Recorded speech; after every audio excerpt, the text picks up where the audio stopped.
I had to watch somebody's toes get sucked in this movie, and now I'm not going to get erect for 5 years.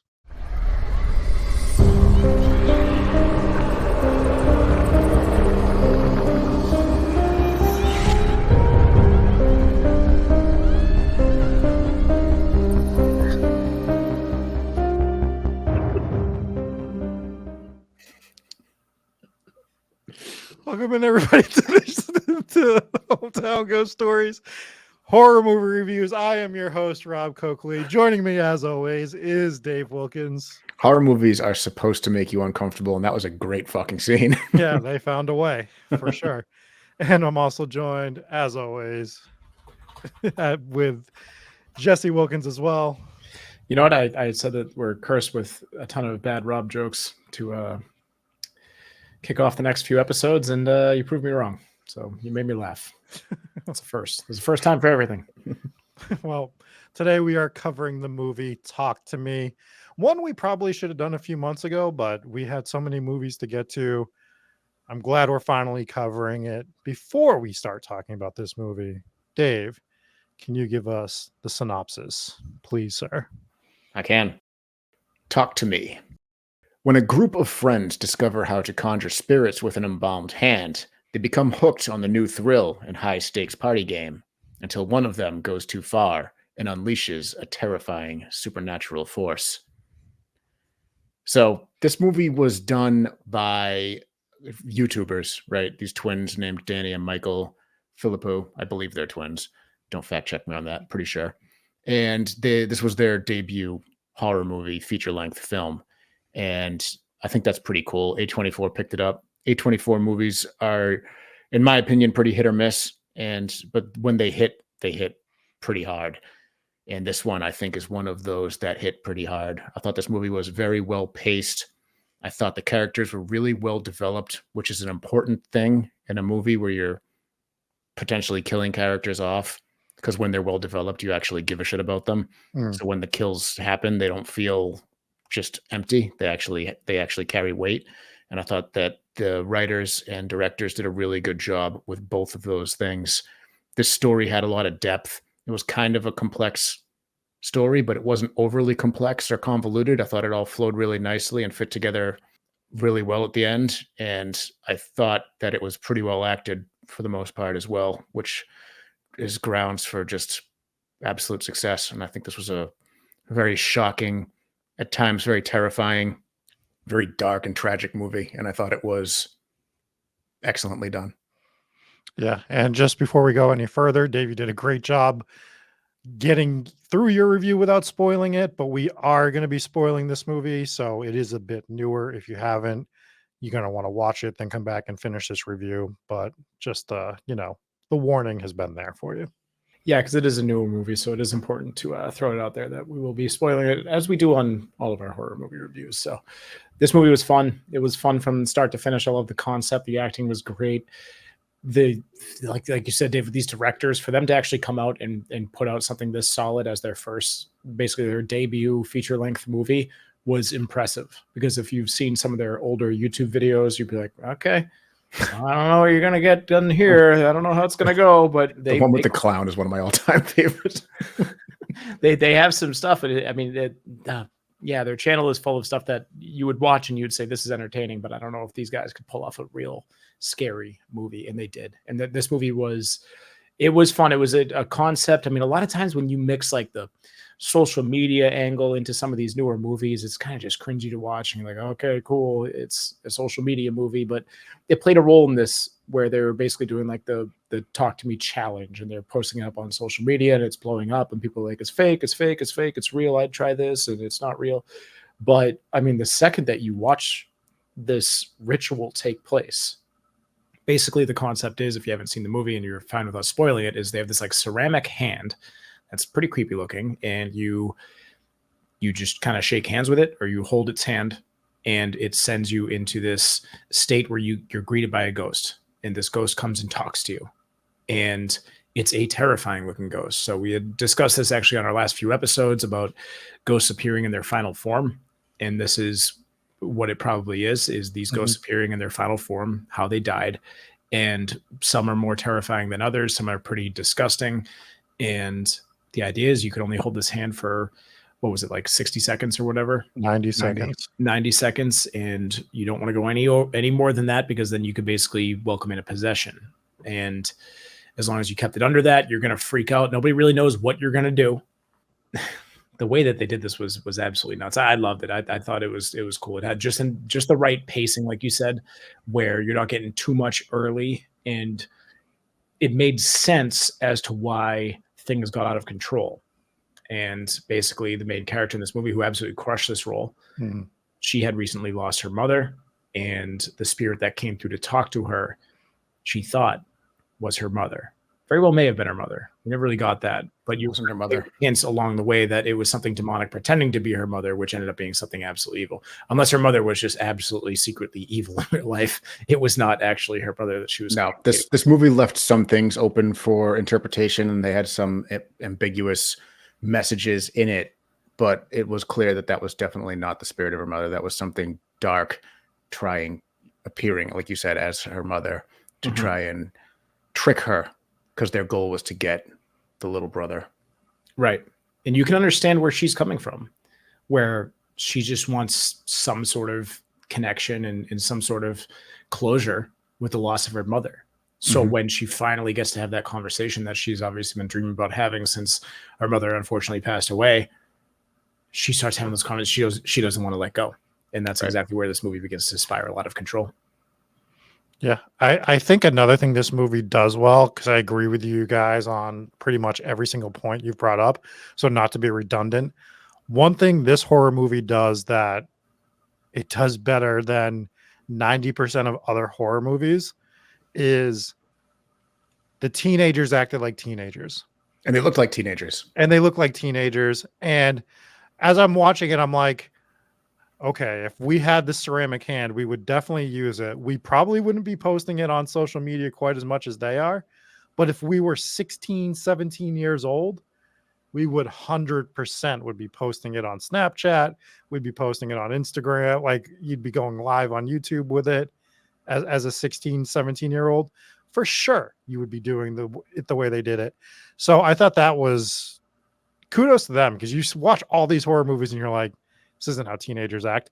Those are 30-year-old adults that are playing teenagers. So, exactly.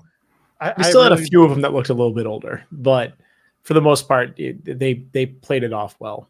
Like, you get so many of those cringy moments in movies where it's clearly how adults think kids talk to each other. Yeah. And we're adults, but they're sending like, "Are you awake?" with like the letter R and the letter U. Like, okay, this isn't the early 2000s. I don't think this is how kids text each other these days.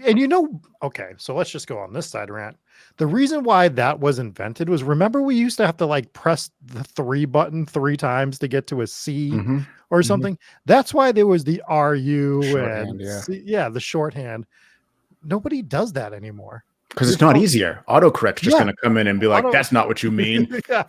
You don't need the shorthands anymore. Yeah, it's so, oh man, it is obnoxious to watch that on screen. Good point. I absolutely hate seeing shorthand. It is literally just 70-year-olds that shorthand, I think. This is how they're all texting each other these days. They're like, I'm never getting rid of my flip phone. Yeah. This is what they're going to say so they can meet up with each other and smoke dope. Thanks, old director. No, this is why the young YouTube directors get these things right. They know what these kids are actually communicating via and posting on. I would be surprised if they were habitually smoking marijuana cigarettes. Yeah, so I thought that was great. The other thing that's great is just the makeup effects on every single ghost in this movie.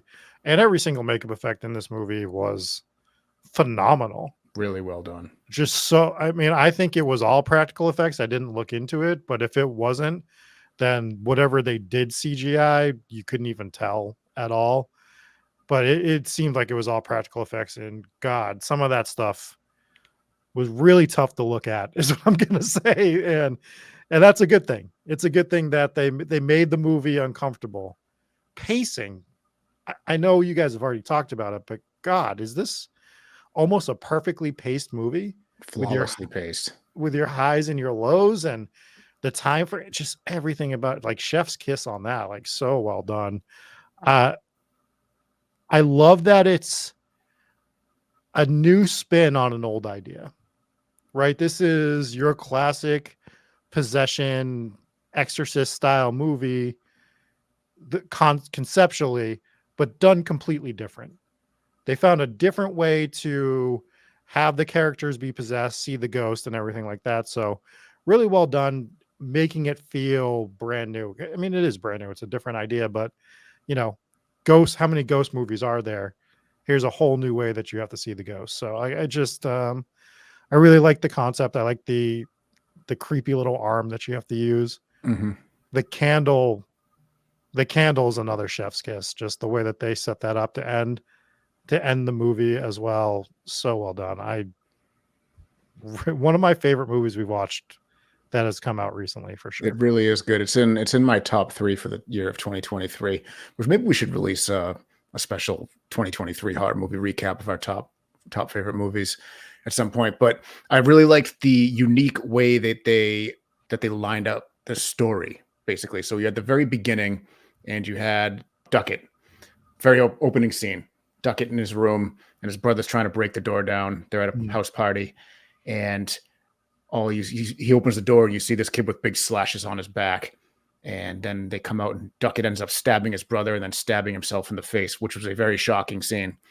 And you're like, what was that about? And you don't really know what it's about. So in retrospect, after having watched the whole movie, you got that scene, which is you're an outsider looking from an outside perspective at a strange thing that happened that you don't understand.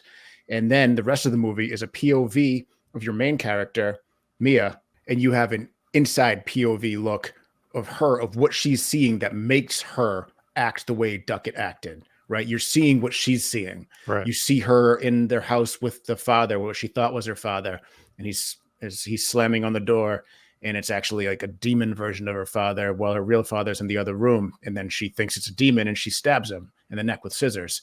And you know what from the outside looking in, that was her stabbing her father for no reason, but you saw what drove her, which is a really good kind of perspective angle that they took to show that, which I thought was really well done. You've seen it attempted in other movies and not as well. You saw it attempted in the third Conjuring movie, which I thought wasn't as good. And I thought they did a much better job of showing that in this movie.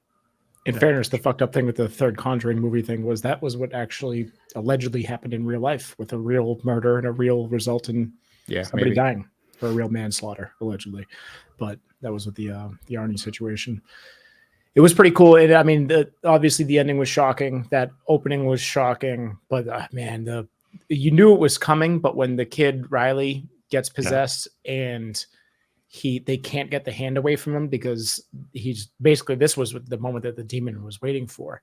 When he starts smashing his face off that table, like, dude, that was a brutal scene. If you can't handle gory scenes of absolute violence and terrifying scenes, and this isn't for you, but wow, that scene was a brutal scene. Took me by surprise, and then just kept going. I'm like, Jesus Christ, he's not going to survive this. And he almost didn't. So, whoa.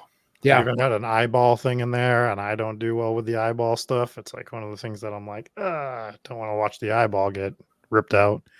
So you had a little bit of that going on, but yeah, that was insanely brutal and really kicks off that downward slope of the movie, because everyone's riding high up until that point, and it is a quick fall for pretty much everyone in this movie.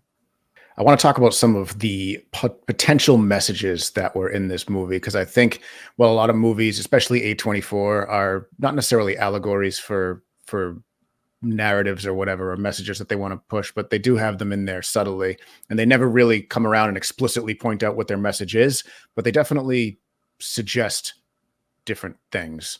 So one of them, I think, is that this whole movie might be an allegory for, and this is my 2 cents.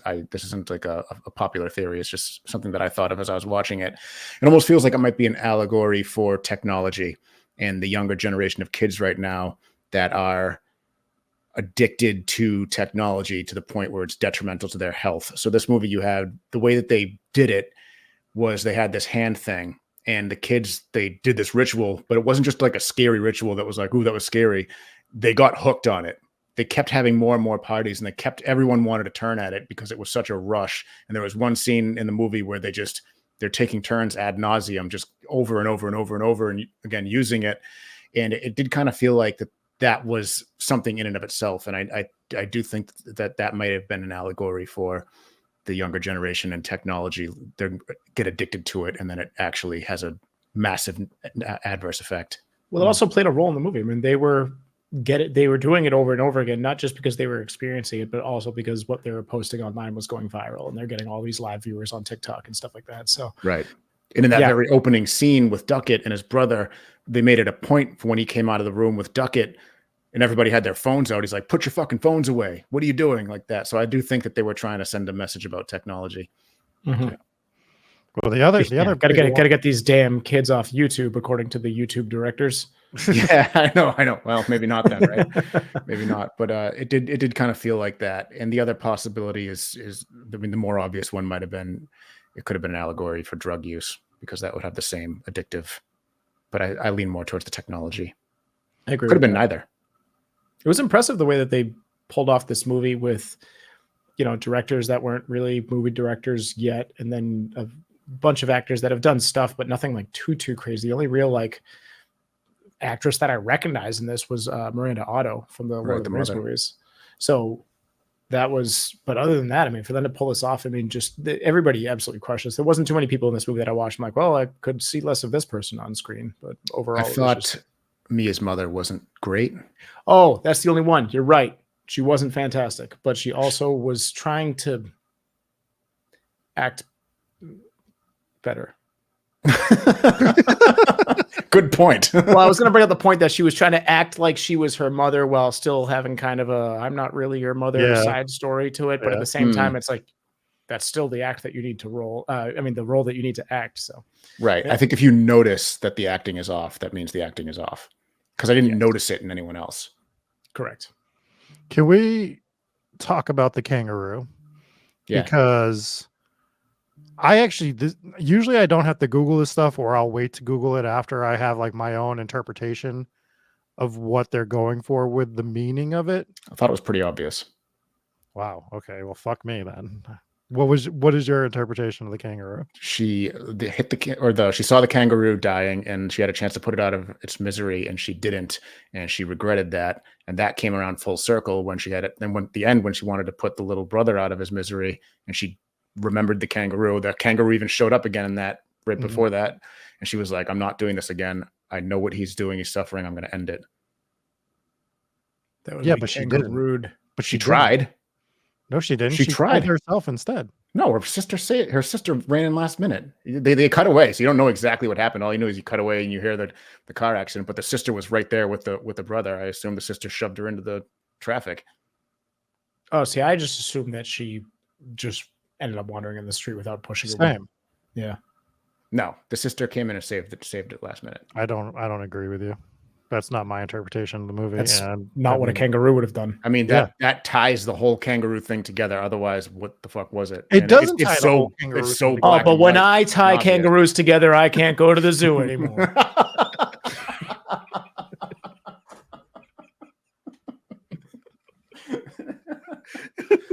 Sorry, you guys were in an argument, and I just had to get that in there.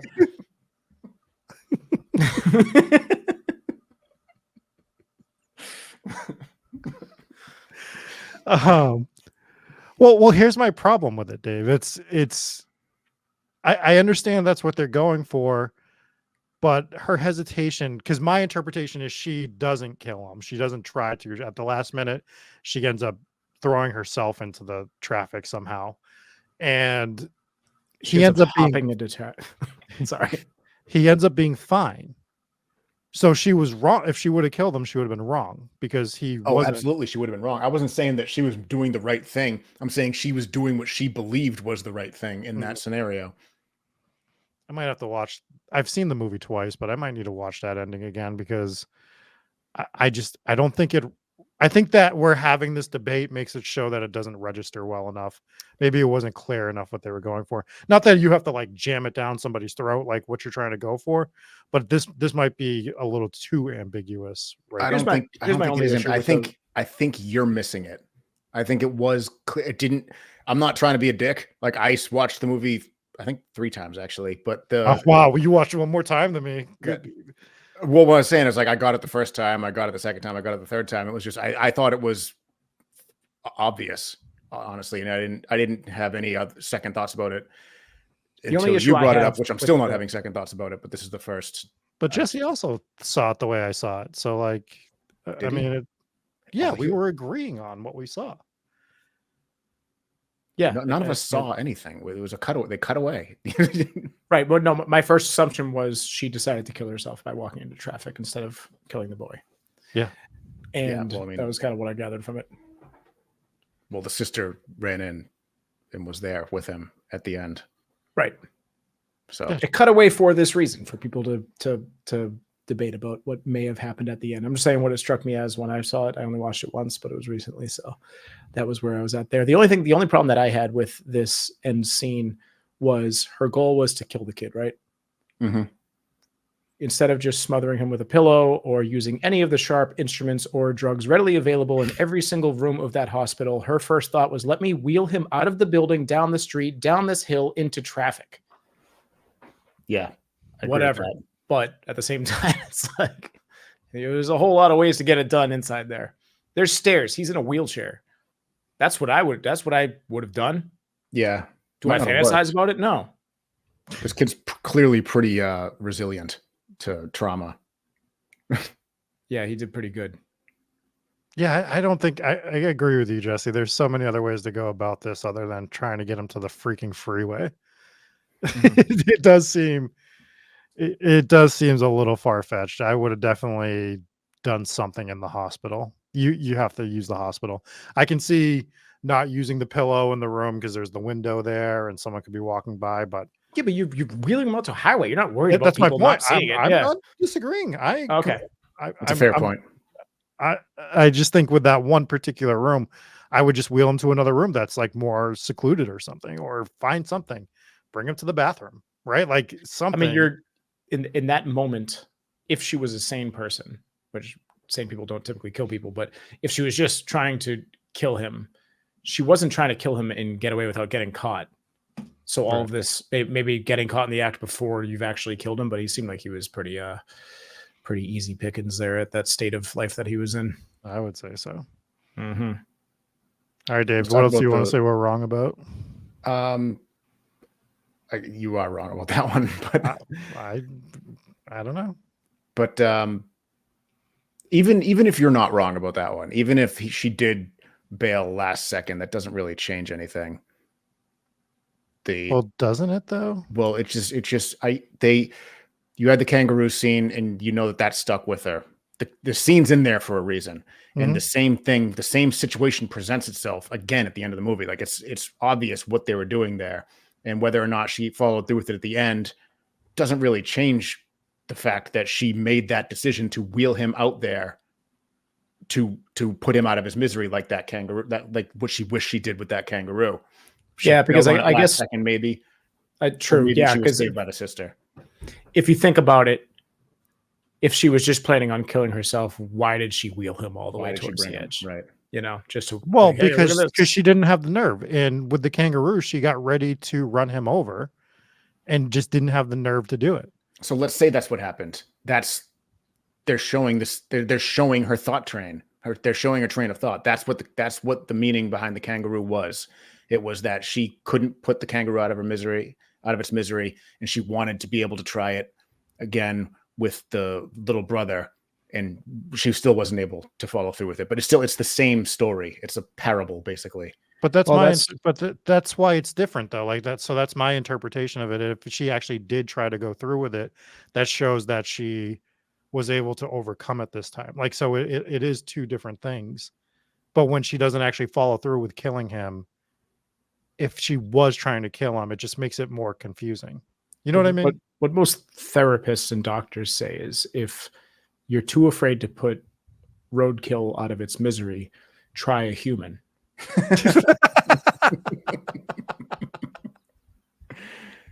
Yeah.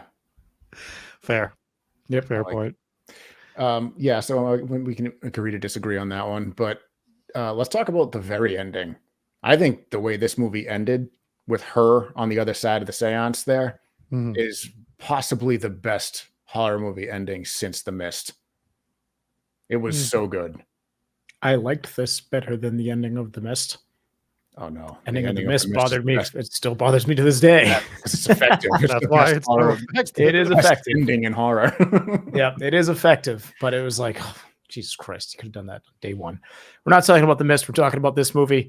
Yeah. This ending was phenomenal. 10 out of 10 for me. Mhm. Love the way it ended, just with the twist and just It was such a good twist. It got like the first time I saw this, I was like shocked. I was like, "Oh fuck!" Like I didn't even think of it. I didn't think that's possibly where I should have, because it's in retrospect it seems kind of obvious. But Yeah, I I knew just they were remember I going was to do like, that. "Oh shit!" I got knocked back in my seat. It was what an ending. Loved it. Yeah, no, it worked perfectly. I love the best part of that whole thing was her seeing the flame, the candle, and just like slowly dude. approaching that was so good. That Yep. was my favorite. The whole thing was good, but just that aesthetic of like, that's when you really know she's dead, right? Because they're showing you that she is. You see it with the mirror when she doesn't see her reflection, and you're pretty positive she's dead, and then everything goes black, and then you just see the flame, and you're just like, damn, now she's on the other side of it. So very, very well done. Yeah, Cool. it was great. Great Let's hop movie. into some ratings. What do you guys say? I got this at a 4.8. Almost perfect. Couple of little things here and there that maybe kept it from being a 5, but I thought this movie was about as good as they came to us in 2023. So my two gripes with this movie is there's too much dog insulting. Like they're just making fun of the dog too much at one point. And there's too much toe sucking. So it's a half a star removal for me. So it's a 4.5. Fair. This one 4.5 weird plastic hands out of Okay. 5. I can do that. You can find that. That's good. That's easy. That's good. I got it at a 4.9. It was almost perfect. And this movie is one that it's been a long time when I've given out a few 5s on this channel, on this here show that Same. were great movies. This one was a great movie, and it's one of the few movies I've seen in the last year where I'm excited to recommend this movie to people. Where I'm excited where people are like, "Oh, what's a good horror movie?" And, and I was like, "Oh, you gotta see Talk to Me. It's a fucking wild ride. It's so good." So, highly recommend it. 4.9, almost a perfect movie for me. Again, I'm with you, Rob. Dog insulting. Can't be doing that. Can't be doing it. Yeah, Can't be doing it.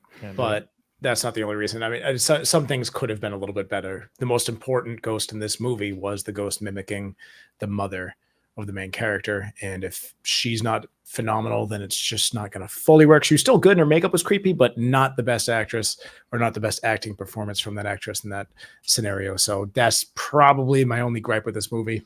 Or otherwise it would be a 5. And I'm still enthusiastic to recommend this movie. Go check out this movie.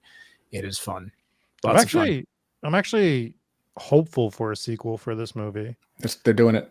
Oh, are they doing it? Yep. Because I think you can do this movie with Easy. a whole different group of characters, and I don't need to see anyone return from the first one, and you can get a whole new story, and I think I would still enjoy it. Yeah. Yep. The hand can just end up wherever. Yes. Let's do this because I referenced it earlier. I teased it a little bit. Let's do our top 3 2023 movies. What are they? For me, it's easy. I got them. I don't know if you guys want to take a second to think about it, but 2023 I thought was a great year for horror.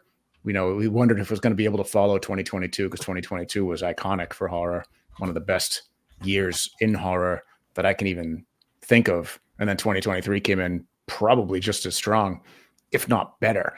So for me, in this order, it was number 1 was Evil Dead Rise, number 2 was When Evil Lurks, and number 3 was this, Talk to Me. So that's my top 3, and it was a killer year for horror, I thought. Yeah, my top 3 would be the same 3 movies, but probably in a different order. I would say my number 1 was probably When Evil Lurks. Number 2 would be this one. Number 3 would be Evil Dead Rise, even though I think Evil Dead Rise is a 5. When Evil Lurks was just absolutely shocking and brand new to me, right? That was just that a 5? I thought you give that a 5 too. Might have got a 5, but that one, that was my favorite out of all these movies.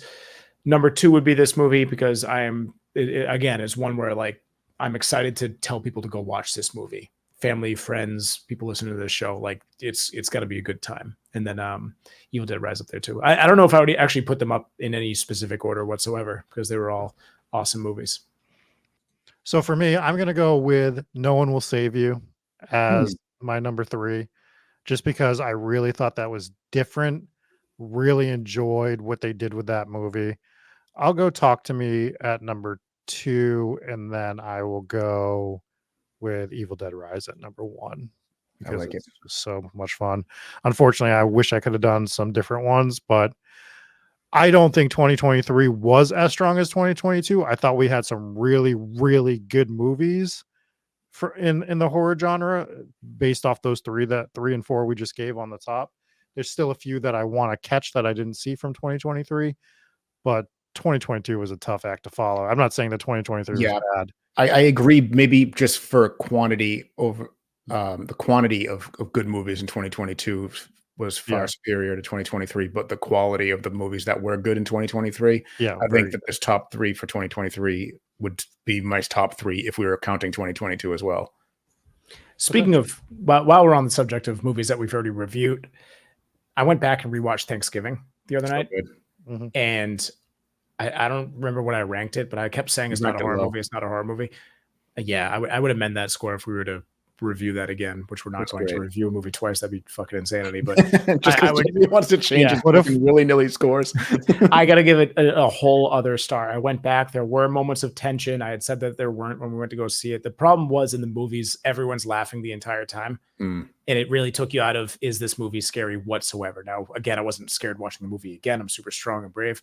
But rewatching it, I was like, actually, there are a lot of moments of tension building, and the kills were not as goofy as I had first absorbed them as and took them in as. I was like, oh, these are all goofy kills. Went back and watched them, and a few of them were like, oh God, like that was actually pretty rough. So Thanksgiving, better movie than I originally said it was. We could just review it every Thanksgiving, just the first one. Even when they come out with the sequels, we just keep reviewing. And I just keep giving a better score each and every single time. Just progressively move up. The problem with that movie was when we went to the theater, you just had the ultimate Boston accent sitting next to you. So so everyone's laughing in the theater. I'm laughing at this guy. Dave became best friends. He fell in love in the movie theater with this guy. They were high-fiving, making plans, planning trips to Cancun and stuff. It was to Hanover. Yeah. So all right, well, that is going to do it for our review of Talk to Me. We will get you our next movie very shortly because it's always every 2 weeks. Until next time, I've been Rob. That's Jesse and Dave. We'll catch you. Peace. We'll catch you? I forgot to say we'll catch you later. Which ones we're gonna catch? You're all safe for now. For now.